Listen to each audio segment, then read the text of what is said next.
नमस्कार दोस्तों, मैं सुनील कुमार आपका स्वागत करता हूं आपके अपने चैनल क्या ऐसा होता है में। दोस्तों, जब हम लोगों के ऊपर काल सर्प दोष होता है, हमें जब उसकी जानकारी मिलती है कि हमारी कुंडली में या फिर जो हमारे रिलेटिव हैं उनकी कुंडली में काल सर्प दोष है, तो हम उसके लिए निश्चित मुहूर्त के साथ में भी कुछ ऐसी गलतियां कर देते हैं। हमारा पैसा खर्च होता है, हमारा समय खर्च होता है, हम ऑफिस से छुट्टी लेके जाते हैं या फिर जहां पे भी हम कोई रोजगार कर रहे होते हैं वहां से हम छुट्टी लेके जाते हैं, उसके पश्चात भी हम एक गलत समय पर पूजा करा लेते हैं या फिर उस पूजा के हम लोगों को उचित परिणाम नहीं मिल पाते। तो दोस्तों, पूरा वीडियो देखना, इसमें मैं आपको पूरी जानकारी देने जाने वाला हूं कि किस तरह से हम लोग इस तरह की गलतियां कर देते हैं। दोस्तों, इस बार क्या हो रहा है, लोगों को जानकारी नहीं है कि सावन के महीने के साथ ही अधिक मास लगने वाला है, पुरुषोत्तम मास लगने वाला है, लौंद का महीना, खर मास, मतलब जिसे अपनी अपनी भाषा में कोई कुछ भी बोलता है वो महीना लगने वाला है। और इस तरह का महीना कभी भी हमें काल सर्प दोष, मंगल दोष, पितृ दोष, शनि शांति, मतलब इन सब चीजों में नहीं करना चाहिए। ये आपको जानकारी आपके गुरुजी देंगे, लेकिन अगर कोई गुरुजी आपको ये जानकारी नहीं दे रहे हैं तो आपको और भी जगह पूछ लेना चाहिए जिन पर आपको पूर्ण रूप से भरोसा है। दोस्तों देखिए, ये जो समय होता है, जैसे कि सपोज करते हैं मलमास, ठीक है, इसमें सारी की सारी जो श्रेष्ठ पूजा होती हैं, जो मंगल पूजा होती हैं, शादी विवाह हो गए, मांगलिक पूजा हो गई, गृह प्रवेश हो गया, इस तरह की सारी पूजाएं वर्जित हैं, ठीक है। मतलब मंगल कार्य के जो परिणाम देने वाली पूजाएं वो भी इन सब दिनों में अशुभ मानी जाती, मतलब अशुभ नहीं कह सकते, मतलब नहीं करनी चाहिए, ठीक है। अब हम क्या करते हैं, हमने फोन मिलाया, किनको फोन मिलाया, गूगल वाले पंडित जी को फोन मिलाया। वो तो एकदम तैयार बैठे हुए हैं भाई। अगर वो तैयार नहीं रहते तो कैंपेन चलाकर क्यों अपना प्रचार करते? क्या उनकी जिम्मेदारी नहीं बनती कि उन्हें बताना चाहिए कि ये मल मास है, अधिक मास है, पुरुषोत्तम मास है, लौंद का महीना है, इसमें पूजा नहीं होगी, उसके बावजूद भी वो पूजा करने के लिए आपके लिए तैयार है। समझ रहे मेरी बात को? आप बात को समझने का प्रयास करिए। अब आपने फोन मिलाया, आपने पैसा खर्च किया, आपने यात्रा की, आपने छुट्टी ली, आप पूजा करा के आ गए, उसके पश्चात आप फल का इंतजार कर रहे हैं। दोस्तों, मल मास में जो ये अधिक मास पड़ने वाला है, इसमें आपको कभी भी काल सर्प दोष की, पितृ दोष की, मंगल दोष की, चंद्रग्रहण दोष, शापित दोष, विष दोष, मतलब कुंडली से संबंधित कोई भी विशेष पूजा नहीं करानी चाहिए।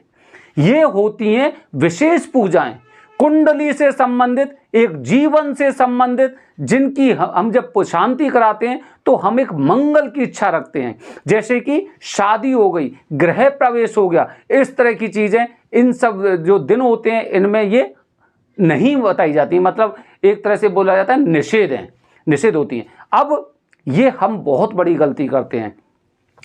जब सावन के बीच के महीने में ये अधिक मास उत्पन्न हुआ है, तो आप सभी लोग जब भी काल सर्प दोष का निवारण करने जा रहे हैं तो आपको जानकारी होनी चाहिए कि क्या इन दिनों में पूजा हो सकती है या नहीं हो सकती, ठीक है। वैसे आप लोगों को इन दिनों में पूजा नहीं करनी चाहिए। हमारे त्र्यंबकेश्वर में जो वरदानी पंडित जी, हमने उनसे भी वार्तालाप की, उज्जैन में जो गर्भगृह के गुरुजी हैं उनके माध्यम से भी हमने इसी बात को जाना है।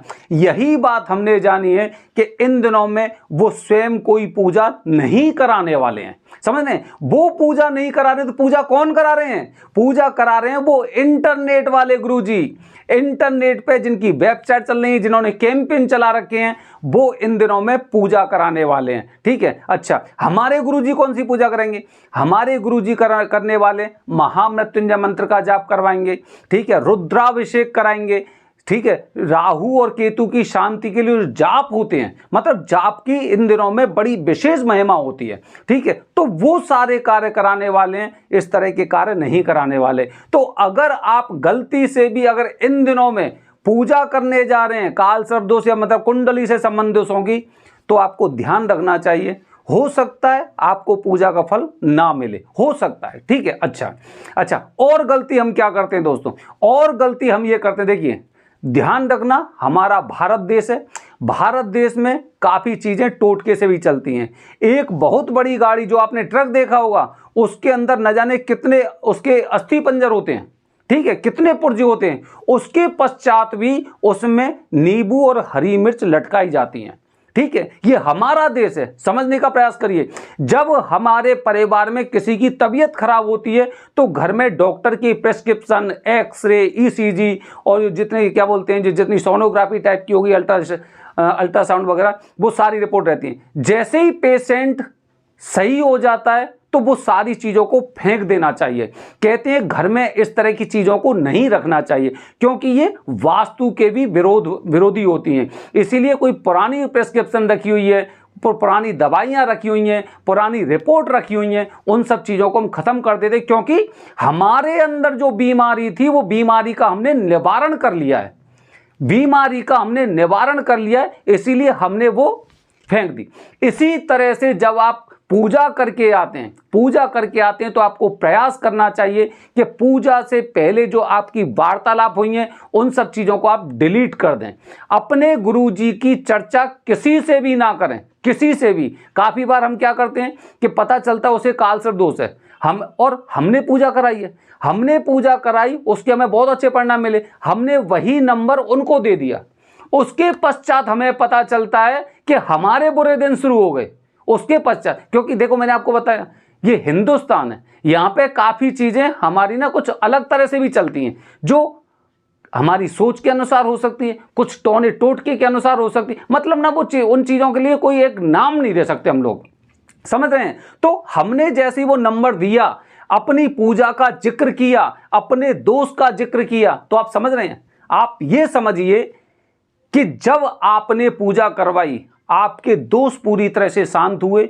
वो दोष तो आपके अंदर हैं, एक ही पूजा में तो वो खत्म होने वाले नहीं हैं, वो दोष आपके अंदर ही हैं, और आप उसकी शांति करा के आई, मतलब उन दोषों को आपने शांत कर दिया, ठीक है। अब उसके पश्चात आपने उनकी चर्चा की, आपने उनकी चर्चा की किसी पड़ोसी से, किसी रिश्तेदार से या किसी से भी, अगर आपने उसकी चर्चा की है तो निस्संदेह क्या होता है कि वो दोष द्वारा से जागृत होते हैं।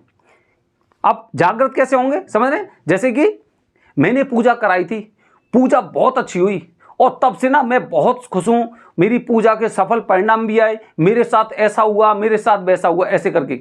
लेकिन हमारे अंदर जो मौजूद हैं वो गए नहीं हैं, उनकी शांति कराई हमने, और जब उन्हें पता चलता है कि हाँ भाई शांत हो गए तो द्वारा से वो जागृत अवस्था में आने का प्रयास करते हैं। इसलिए भूल कर भी गलती ना करना कि किसी को भी गुरुजी का नंबर दे रहे हैं, किसी से अपनी पूजा का जिक्र कर रहे हैं, किसी को अपनी पूजा का फल बताने लग रहे हैं, इन सब चीज़ों, मतलब जिस तरह से डॉक्टर की प्रेस्क्रिप्शन आपने एकदम खत्म कर दी थी ना, फेंक दी, इसी तरह से गुरुजी का नंबर भी डिलीट कर दो, ठीक है। उस पूजा की जो पूजा आपने कराई है उसे अपने दिमाग से डिलीट कर दो, समझ रहे हैं। उस जो आपकी कुंडली में दोष था उसे डिलीट कर दो एकदम, क्योंकि मैं उसका निवारण कर चुका हूं, मुझे आवश्यकता नहीं है। प्रिस्क्रिप्शन कौन रखेगा?